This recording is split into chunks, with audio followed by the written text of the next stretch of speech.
This weekend, Iraqi citizens went to the polls to vote in the first parliamentary elections since the Islamic State seized, and subsequently lost, a third of the country's territory in 2014.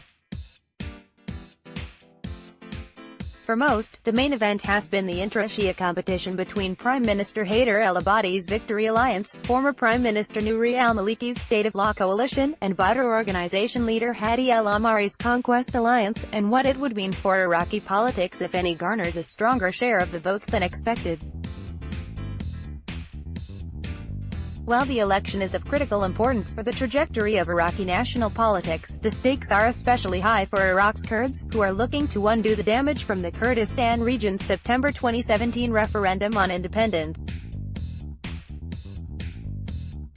Although the referendum vote was strongly in favor of independence, the Kurds ultimately suffered substantial losses in terms of territorial control, domestic political clout, and international goodwill. The United States and other international allies were angered that the referendum was held despite calls for its postponement, and the Kurds suffered their biggest setback when the oil-rich city of Kirkuk and other Kurdish-held disputed territories were reclaimed by the central government. The referendum has also exacerbated fragmentation within Kurdish party politics. Most notably, one of the two main Kurdish parties, the Patriotic Union of Kurdistan (PUK), has fragmented with the creation of a new party, the Coalition for Democracy and Justice (CDJ), headed by Barham Saleh. A new post-referendum party, the New Generation Movement, has also emerged. Additionally, the parties were not running in the national elections as a united Kurdish alliance. Although the CDJ, Goran Movement, and Kurdistan Islamic Group are running jointly in Iraq's disputed territories, all parties are effectively running separately, including the two main parties, the Kurdistan Democratic Party (KDP) and the PUK. As a result, Kurdish parties entered the electoral fray more divided and weaker than ever. Although usually described as kingmakers in the Iraqi government formation process, the potential of a strong Kurdish brokerage role, which requires a united front among Kurdish parties, has likely diminished.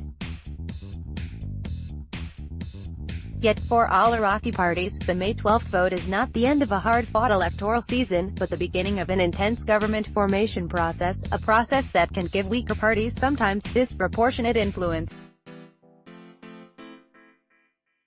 Iraqi Kurds also have their own regional elections coming up in September 2018. As such, for Iraq's Kurds, the 2018 election season is far from over, and the aftermath of Saturday's election can play a large role in what is next for Kurdish regional politics. Here are 5 reasons why some Kurdish parties are already rejecting the vote just hours after the polls closed. 5 Kurdish parties, including the CDJ and Goran, are already calling for a rejection of the vote and a rerun of the elections in the Kurdistan region. Amid speculation that the PUK made unanticipated gains in the Sulaymaniyah area, these parties have accused the PUK of voter fraud, and the Goran movement has accused its members of attacking its Sulaymaniyah headquarters on Saturday night. Piling on, the KDP has also now rejected the results in Sulaymaniyah and has called for a manual recount of the votes. Although the polls have closed and votes are being tallied around Iraq, it may be some time before the election results are themselves settled in the Kurdistan region. It is unclear how this matter will be resolved, but for now Kurdish parties in Sulaymaniyah are in an intense standoff over how to move forward. You can lose an election, but win a government collectively. Kurdish parties are predicted to lose seats in the Iraqi National Parliament. And unlike previous elections, the major Kurdish parties are not united behind a single list. A combination of diminished seats in the Iraqi parliament and an absence of collective action will likely diminish Kurdish bargaining power in Baghdad. However, there are at least 2 reasons why the Kurds may still make some gains as a result of Saturday's vote. First, even if Kurdish parties lose seats, they will still represent a non-trivial share of the Iraqi parliament. And in the post-election government formation processes, even small actors and parties can play large roles under the right conditions. al-Abadi is certainly aware of this and made an unprecedented campaign visit to the Kurdistan region in the run-up the election. Second, and somewhat counterintuitively, having separate Kurdish voting blocs may increase the chances that at least some Kurdish parties are in a winning coalition. Kurdish regional elections on the horizon. Although the national Iraqi elections are entering their final stage, the regional Kurdish election cycle is just beginning. On September 30th, Kurds will hold their own elections to determine the composition of a new Kurdistan parliament and president. Thinking of May 12th as a first, primary round of voting for Kurds helps explain why Kurdish parties have emphasized intra-Kurdish politics in their national campaign and kept their solicitation efforts close to home. Additionally, Kurdish parties are using the national elections to more accurately poll the balance of power between Kurdish groups. Prior to the May 12th vote, there was only speculation as to how much support each party held.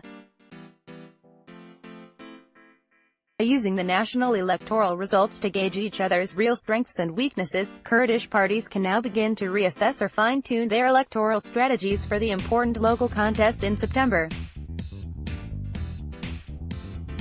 Translating success in Baghdad to success at home. Performing well in May is a good sign of a strong electoral performance in September, but not a guarantee.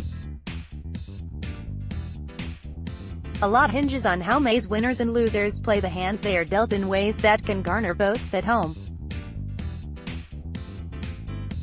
The big question after the 2017 independence referendum is whether Kurdish parties will use the referendum's positive vote to try to exchange Kurdish votes in parliament for Arab support for greater regional autonomy, or downplay self-determination aspirations in order to win a seat in the governing coalition. While the latter approach is more likely and may be more effective in gaining support in Baghdad, it can be a risky approach for gaining votes in the Kurdistan regional elections. Most Kurds remain fiercely nationalist, and the post-referendum takeover of Kirkuk in October 2017 by Baghdad has cemented that sentiment. Those parties that are perceived to be cozying up to Baghdad, even if to ensure a Kurdish voice in Iraqi national policy making, will need to carefully reassert their Kurdish nationalist credentials before the September vote. September's election determines what May's winners can do at home. The parties that performed best this weekend, still yet to be determined, will have more power in national politics and can become an effective conduit for reviving Baghdad-Erbil relations, as well as bargaining, negotiating, and delivering pro-Kurdish details from Baghdad to the north. This is much needed after the Kurds experienced major setbacks at the hands of Baghdad in the aftermath of the 2017 independence referendum. However, if those successful parties suffer a decrease in support between May and September, or if weaker parties make relative gains in September's regional election, they may find themselves less capable of delivering bargains made in Baghdad back home.